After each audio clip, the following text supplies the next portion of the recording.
So starting a new series today called Which Version, meaning which version of a fragrance is my favorite and the one that you guys should check out. I'm going to talk to you about 5 different collections of fragrances, and I'm going to let you know which is the best. If you want to find out, then please stay tuned.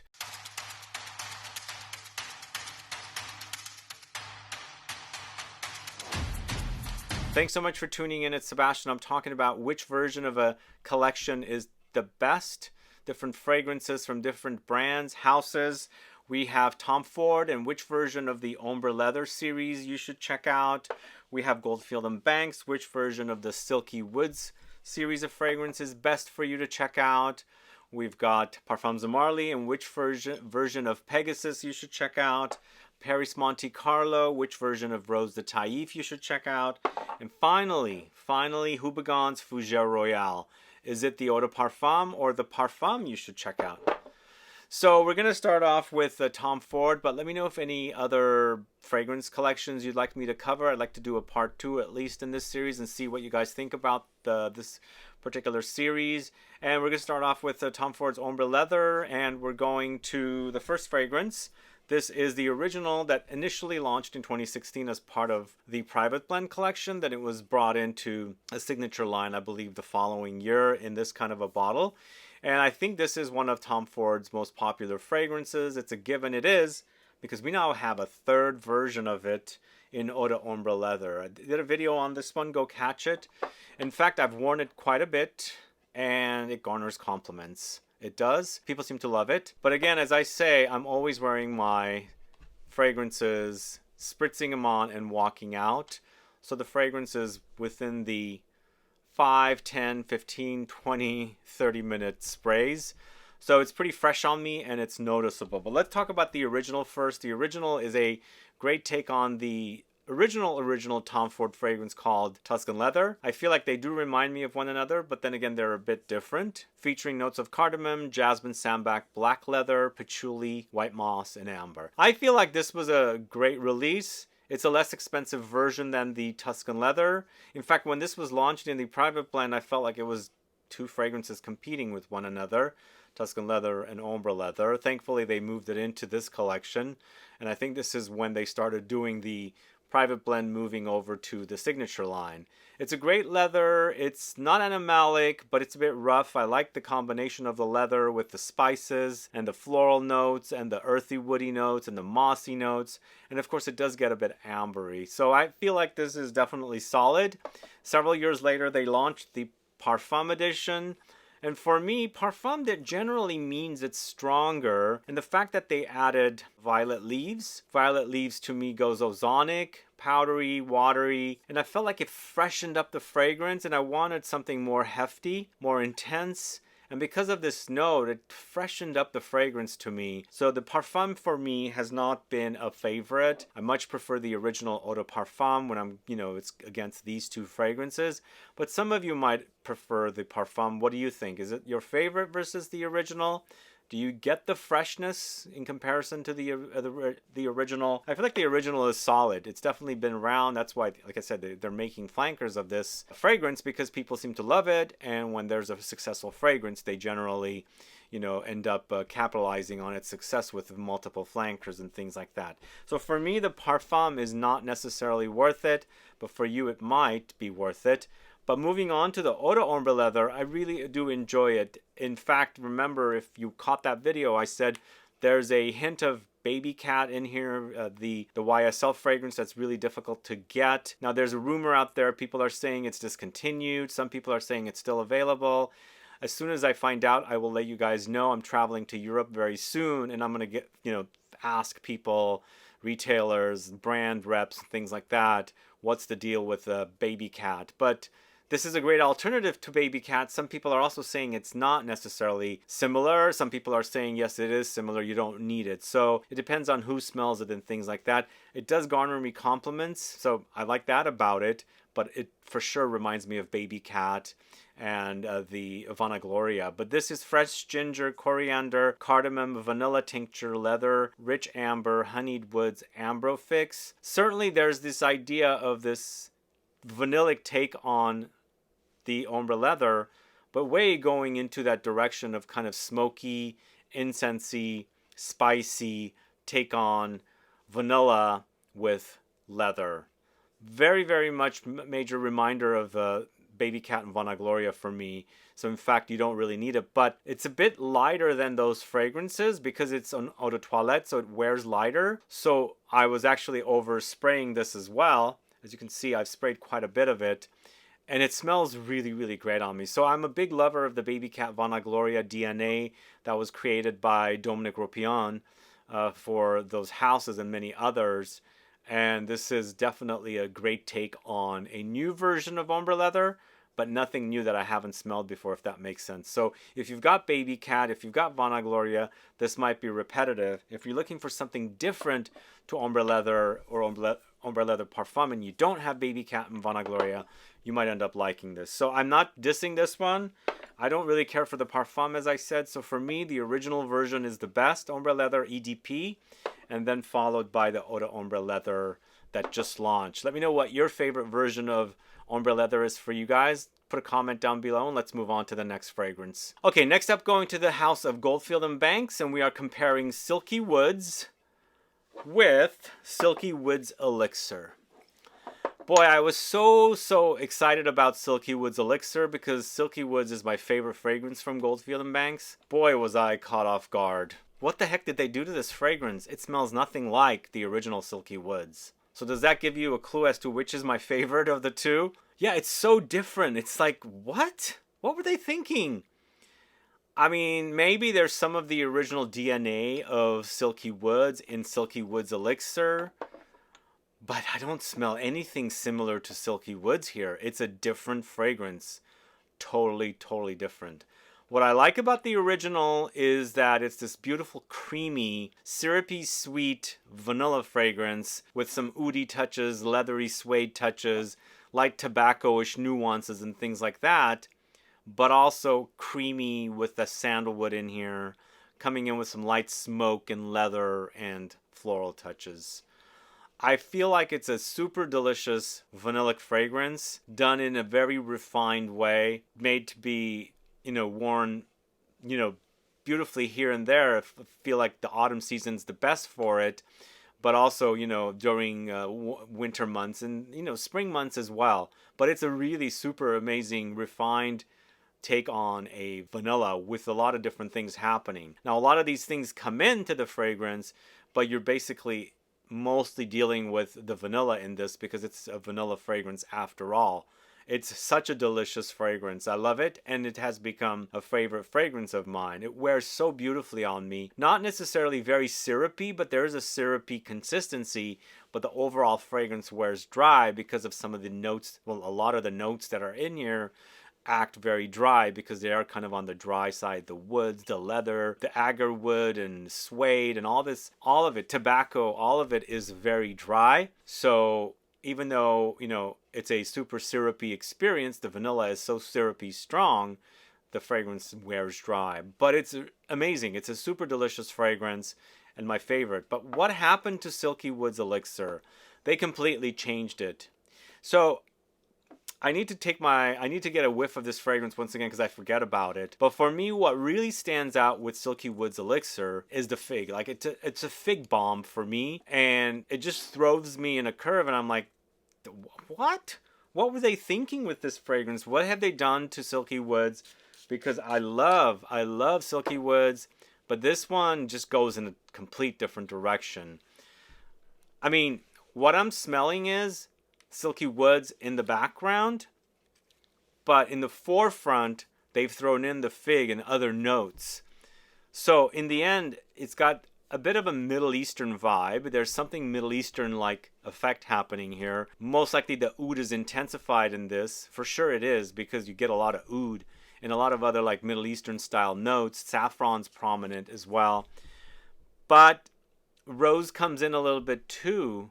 But that fig dominates for me. Like all I'm getting is fig drizzled with vanilla. Well, with all the everything else swimming around it as well. So it's a bit of a turnoff, unfortunately. I was going in expecting something even more intense in the way of Silky Woods, but they gave me a lot more than I wanted. Does that make sense? I wanted more intense take on Silky Woods, but I got a lot of things I didn't really want with Silky Woods Elixir. So that's why I would consider Silky Woods the original to be my favorite, the Elixir to be my least favorite. At least for me, that's the case. For you, it might be the other way around. Maybe you like the Silky Woods Elixir more. Maybe you don't like vanilla.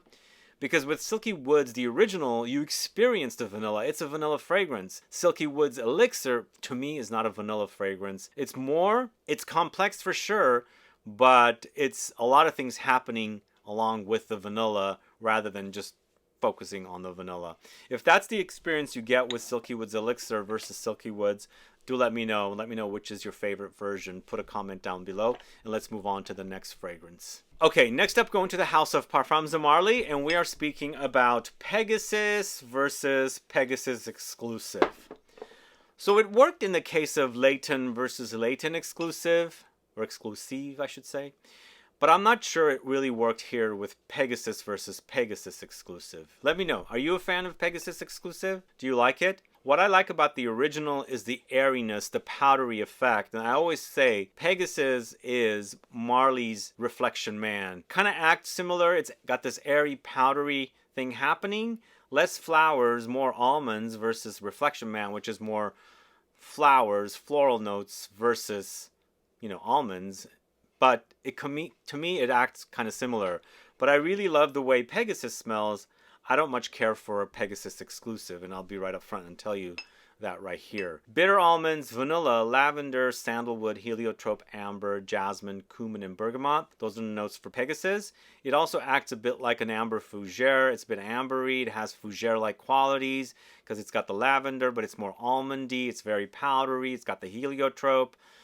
Really fine fragrance. It's not my all-time uber favorite from the House of Marly, but when I'm comparing it to the Exclusive, I much prefer the Pegasus over the Exclusive. Whereas Pegasus Exclusive has notes of bitter almonds, vanilla, gaiac wood, lavender, sandalwood, oud, amber, heliotrope, cardamom, jasmine, geranium, pink pepper, bergamot. And so they've added a lot more stuff. They've even added the oud, so it's a lot denser, it's a lot woodier. That airy quality, that powdery kind of ethereal quality of what you have with Pegasus is weighed down with all the dense notes in here. So it doesn't act like what you are familiar with Pegasus. It acts totally different, kind of like the Silky Woods Elixir comparison. It's got the DNA of the original in there, but it's something different, not necessarily a reminder of Pegasus. At least this is my experience, and I think it's similar to other people as well. From reading comments, people say they like Layton Exclusive. I mean, there's people that don't like it, but there's the consensus that there's people that really enjoy Layton Exclusive. But here, most of the time I hear they don't care for it, and they much prefer the original. Let me know if that's the case with you. But Pegasus versus Pegasus Exclusive, I much prefer the original. The original is really great. I like its ethereal, powdery, airy qualities. But with Exclusive, it goes in a different direction, darker, woodier, and not necessarily reminding you of the original Pegasus. But what are your thoughts? Let me know. Put a comment down, and let's move on to the next fragrance. Okay, up next, going to the House of PERRIS Monte Carlo, we are comparing Rose de TAIF with Rose de TAIF Extrait.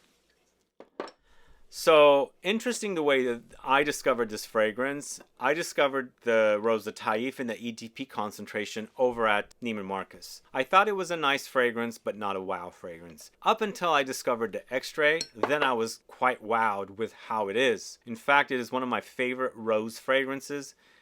I'm obsessed with the way this rose fragrance smells, and I consider it one of the best rose fragrances in the Extrait de Parfum concentration. But up until I put my nose on the Extrait, I didn't think twice about the Rose de TAIF in the EDP concentration. I felt like it was fine, nothing to write home about. So now you know which is my favorite, and that might not be the case with you. But the notes breakdown is quite similar. Damascena rose, it's Rose de TAIF, it's geranium, lemons, nutmeg, rose musk. Those are the notes that are credited for both fragrances. And to me, they smell very similar, except for the concentration, how they wear. For me, in the extract form, even though it's quite expensive, guys, it wears so gorgeously. The thickness, the denseness makes the fragrance come alive on my skin, the oils, and it's a fragrance I can wear all year round, including summertime when it's super hot outside. In the end, it's rose. It's a lot of roses with some aromatics and spices in there, and musk as well. And then, of course, don't forget the lemons. The lemons are really key here, which kind of make the fragrance a bit fresher, a bit tart as well. But for me, it's an all year round kind of a rose fragrance, and I'm obsessed with the way it smells. But I never thought of that way with the EDP. I felt like it was wimpy. It didn't have that kind of three-dimensional smell when I put my nose to it. I just thought, okay, it's a dismissive rose. It's fine. I don't really care for it that much, but I don't hate the thing. But again, with the extrait of Parfum, I have friends that are obsessed with this just like I am, because it's like I said, one of the best rose fragrances. If you like fragrances like Une Rose from Frederic Malle, which is now called Rose Tonnerre, this is something you should definitely check out. It's kind of in that same ballpark. It's paying tribute to the TAIF rose and the Rose Damascena, or the May rose, and it's full on in your face rose. But for me the best version is the extrait, because it's just so intense, so concentrated, so beautiful, paying tribute to those two rose notes. It's amazing. I'm dismissing the original and the EDP. Like I said, I don't care for it, but maybe you might like it. But let me know if you've compared these two. Which version do you prefer? Do you like the EDP over the extrait? And sometimes the EDP might be even better for some, certain noses that don't like really heavy fragrances. It might be better wearing for these people like this that want to wear the rose in the summertime, and the extrait might be too potent. But for me, I think the extrait just totally comes alive in the heat, and that's what I like about it. Just that whole blooming quality of the rose on skin when it's hot outside in the extrait of Parfum. I love how it transforms into this beautiful, gorgeous bloomed rose when you first smell it, and then when it's on your body and heat is kind of like opening it up. So again, my favorite is the extrait, but maybe your favorite is the original in the EDP. Let me know. Put a comment down below, and let's move on to the next one. And then last but not least, we're going to the house of HOUBIGANT, comparing Fougere Royale, the original in the EDP, versus the Parfum, Extrait Parfum. So if you guys didn't know, Paris Monte Carlo and HOUBIGANT are sister brands. They're connected, so it's the same parent company. And sadly, Paris Monte Carlo sold at Neiman Marcus for the longest time, a year or so ago, a couple years maybe. They completely removed the brand from Neiman Marcus. I don't know why. Maybe it doesn't sell, but HOUBIGANT is still there. And I'll let you know which is my favorite of these two. So both of the fragrances have the same notes, and it's a similar experience to me with the Paris Monte Carlo Rose, the TAIF. But in this case, I much prefer the original in EDP compared to the Parfum. I feel like the Parfum is way overpriced, and I get similar results to the EDP in comparison to the Parfum, so it makes the Parfum unnecessary for me, because in the end I'm wearing something very similar. Just the concentration is higher. I'm smelling similar to each version. They're both the same notes, as I said, basically featuring lavender, geranium, oak moss, clary sage, green notes, chamomile, tonka beans, bergamot, patchouli, cinnamon, amber, and rose. Great fougere, great barbershop fragrance. It's launched in 2010, but originally launched in the late 1800s, created by Paul Parquet. He was trying to recreate the smell of fern, which is basically fougere in French, and they thought this is how ferns should smell if ferns really had a very strong smell. They did a great job. This version, I've never got my nose on the 1800s version, and again, I personally don't think the Parfum is necessary. It's too expensive, and I didn't think that with the Paris Monte Carlo. I felt like the extrait is much more gorgeous to me and better performing.